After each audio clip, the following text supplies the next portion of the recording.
शिव चर्चा। एक दुखी आदमी के भीतर उठते ज्वार का एक ही सांस में बंधा सागर।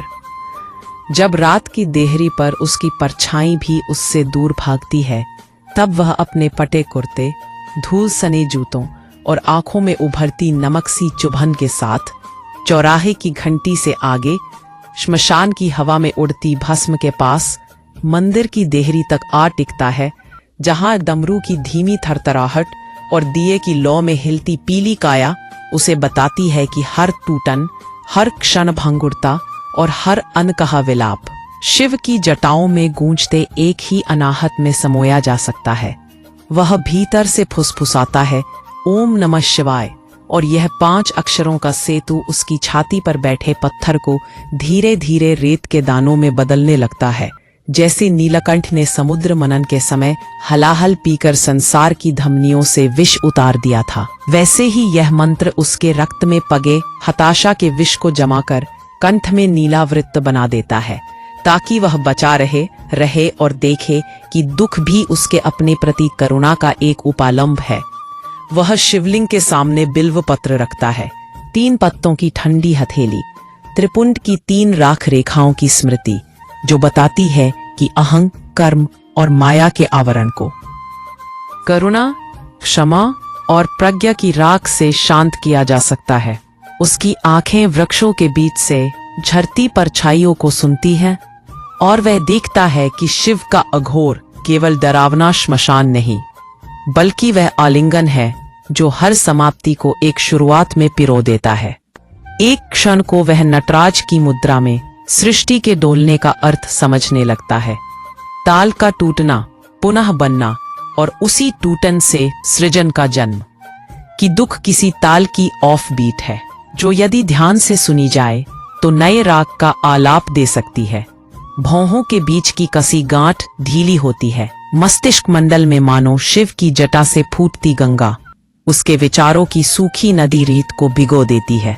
2 बूंदें गिरती हैं, और वे बूंदें केवल आंसू नहीं रह जाती, वे दीर्घ यात्रा के बाद मिली किसी प्रथम धारा की नक्शे जैसी हो जाती है, जिनमें वह अपने बिखरे हुए अतीत के पत्थरों पर शैवाल उगते देखता है। वह मन ही मन महामृत्युंजय का उच्चार करता है, त्रयंबकम यजामहे, और यह श्लोक भीतर जड़ हुए भय के पुराने कीलों को जंग लगाकर ढीला करता है। वह हिलाकर देखता है, हाँ, ये कीलें अब निकल सकती हैं। वह दूर याद करता है कैलाश का ठंडा नीला हिम का मौन और नंदी की तटस्थ दृष्टि, जो कहती है कि जीवन की सबसे कड़ी सच्चाइयों को धैर्य की पीठ पर बिना हिले टिक कर भी देखा जा सकता है। वह सोचता है कि शिव की भस्म केवल मृत्यु की याद नहीं, बल्कि इस बात की भी गवाही है कि सब कुछ जलकर समान हो जाता है। किसी के पास अधिक, किसी के पास कम, पर आग सबको एक सी राख में बदल देती है। तो फिर दुख किस बात का कि जो गया वह रूप भर था। रस कहीं नहीं जाता, रस तो रूप बदलता है, और वह जो भीतर सुन्न पड़ा था अब धीरे धीरे एक हरहराहट में बदलता है, जैसे डमरू के 2 पल्लों के बीच की लय में जीवन अपने आप को याद करता हो। वह याद करता है कंधों पर जितने बोझ है, वे सब उसके अपने चुने हुए पत्थर है, जिन्हें उसने निभाने और ना निभ पाने के अपराध बोध में एक एक कर जमा किया है। शिव के सामने वह इन पत्थरों को नाम देता है, कड़वाहट, हानि, विफलता, तिरस्कार, अकेलापन, और हर नाम के साथ एक श्वास लंबी करता है। एक श्वास धीमी, एक श्वास सहज, मानो त्रिशूल के 3 फालों पर वह श्वास के 3 आयाम देख रहा हो, भूत, वर्तमान, भविष्य, और समझ रहा हो कि त्रिशूल किसी को घायल करने से पहले हमारे भ्रमों को छेदता है, ताकि भीतर छिपी सत्य की रोशनी एक बार फिर बाहर आ सके।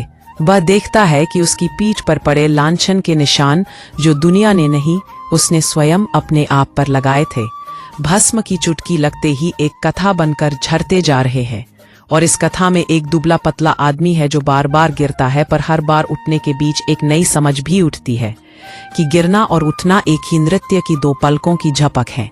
वह मंदिर के कोने में बैठकर ध्यान का वृत्त खींचता है, रुद्राक्ष की एक एक दाना उंगलियों के पोरों पर, और हर दाने पर एक स्मृति छोड़कर आगे बढ़ता है। यहाँ उसने खोया, वहां उसने पाया, यहाँ उसने चोट खाई, वहां उसने मरहम सीखा, यहाँ उसने चुप रहना सीखा, वहां उसने कहना।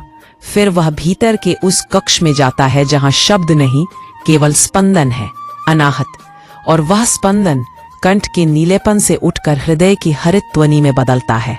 जैसे किसी चोटिल पत्ते में भी धूप का दाग सबसे सुंदर लगता है, वह शिव को केवल देव नहीं, एक दर्पण की तरह देखता है, जिसमें उसका दुख आकार बदल बदल कर नए अर्थ सूझाता है। वह समझता है कि नीलकंठ होना केवल विष पी जाना नहीं, बल्कि कंठ में विष को रोके रखना है, ताकि वह भीतर न उतरे और रक्त में जहर न बने। यह संयम की कठिन साधना है, और आज वह साधना सीख रहा है, एक दुखी आदमी के रूप में, जो अब धीरे धीरे दुख का शिष्य नहीं, करुणा का साधक बन रहा है। उसके सिर पर चंद्रमा सा शीतल विचार टिमटिमाने लगता है कि पूर्णिमा भी घटती बढ़ती है, तो मेरा मन क्यों हर समय पूर्ण रहने की जिद करे। कमी भी एक कला है, खालीपन भी एक पात्र, और विधाता अक्सर खाली पात्र में ही आकर बैठते हैं। वह अपनी हताश हंसी पर मुस्कुराता है, जैसे किसी बच्चे ने आंसू पोंछकर कहा हो, चलो फिर से खेलते हैं, और यही मुस्कुराहट उसकी रीढ़ सीधी कर देती है। वह एक गहरी सांस लेकर भीतर के अंधेरे में उतरता है और देखता है कि जितना अंधेरा है उतनी ही जगह तारा बनने की है। वह अपने लिए क्षमा मांगता है, स्वयं से, शिव से, उन सब से जिन्हें उसने अनजाने में दुख दिया। और यह क्षमा मांगना आत्मदंड नहीं, आत्ममित्रता का पहला आलाप है। वह अपने कंधों पर हाथ रखकर कहता है, मैं तुम्हें छोड़कर नहीं जाऊंगा। और यह वचन ओंकार की गोलाई में घुलकर उसके चारों ओर एक ऐसी परिक्रमा रचता है जिसमें कोई दोष बाहर नहीं गिरता, सब भीतर समाकर बदलने लगते हैं। वह अब श्मशान की राख का अर्थ समझता है। यह अंत का मेला नहीं, सत्य का मखमली कंबल है, जो गर्मी देता है ताकि हम ठंडी हवाओं में भी शांत रह सकें। वह जताओं में तंगा चंद्रमा, गले का सांप और भस्म का छिलका सबको एक ही कहानी के अलग पन्नों की तरह पड़ता है। भाई को गले में पहन लो, वह आभूषण बन जाएगा। समय को सिर पर रख लो, वह शीतलता देगा। अंत को देह पर मल लो, वह तुम्हें हल्का कर देगा। वह अपने भीतर के मंदिर की घंटी बजाता है, जो किसी धातु की नहीं, मन की है। और हर ध्वनि के साथ वह अपने अंदर के गलियारों में रखे टूटे घड़ों से रिश्ते पानी को इकट्ठा कर एक मीठे तलैया में बदल देता है। वह देखता है कि पार्वती का धैर्य उसके जीवन की हर छोटी आशा में बैठा है। वह आशा कि कल सूरज फिर आएगा, कि आज की रात सबसे लंबी नहीं है, कि दुख का देवता कोई नहीं। दुख केवल एक दूत है जो हमें हमारी अनसुनी आवाज तक पहुंचाने आया है। वह अपनी माँ की उंगलियों का स्मरण करता है, अपने पिता की थकान की रेखाएं, मित्रों की दूरियां, प्रेम की हिचकियां, और इन सब के बीच वह शिव को एक गुरु की तरह पाता है, जो कहता है, दुख से भागो मत, उसके साथ थोड़ी देर बैठो, उसका नाम पूछो, उसके आने की तारीख लिखो, उसका जाना तय मानो, और फिर देखो कि कैसे वह उठकर स्वयं ही चला जाता है। वह उठता है हल्का पर खाली नहीं, नम पर भीगा नहीं, थका पर टूटा नहीं। और यह जो नमी है, यह भीतर की गंगा है जो अब बहना जान गई है। वह मंदिर से बाहर आता है तो दुनिया नहीं बदली, वही शोर, वही यातायात, वही अजनबियत, पर उसके भीतर एक सुरीला अंतर सुनाई देता है, जैसे युगों से चल रही जपमाला ने उसके कान में कहा हो, सब अच्छा है, सब सद रहा है, सब सद जाएगा। वह अपने पांवों की धूल झाड़ता है और तय करता है कि आज से वह हर सुबह शिव की तरह किसी एक भय को गले में पहन लेगा, ताकि वह आभूषण बन सके। वह हर शाम किसी एक पछतावे को भस्म की तरह मल लेगा, ताकि वह भार न रहे। वह हर रात अपनी देह के भीतर किसी एक विचार चंद्र को सिरहाने रखेगा, ताकि सपनों पर ठंडक बनी रहे। वह जानता है कि नंदी की तरह धैर्य, गणेश की तरह सरलता, कार्तिकेय की तरह दृढ़ता और गौरी की तरह सौम्यता, ये सब उसके भीतर ही है। और वह अब इनको अपने दुख के शोर में सुन लेता है। वह मान लेता है कि प्रयत्न करना ही पूजा है, करुणा करना ही अभिषेक, और स्वयं को धैर्य में थाम लेना ही आरती।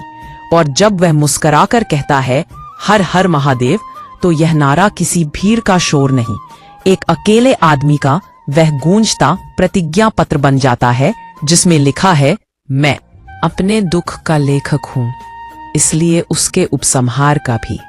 और यदि आज की रात ने मुझे झुकाया है तो कल की भोर मुझे उठाएगी, क्योंकि शिव केवल शून्य नहीं, वह पूर्ण भी है।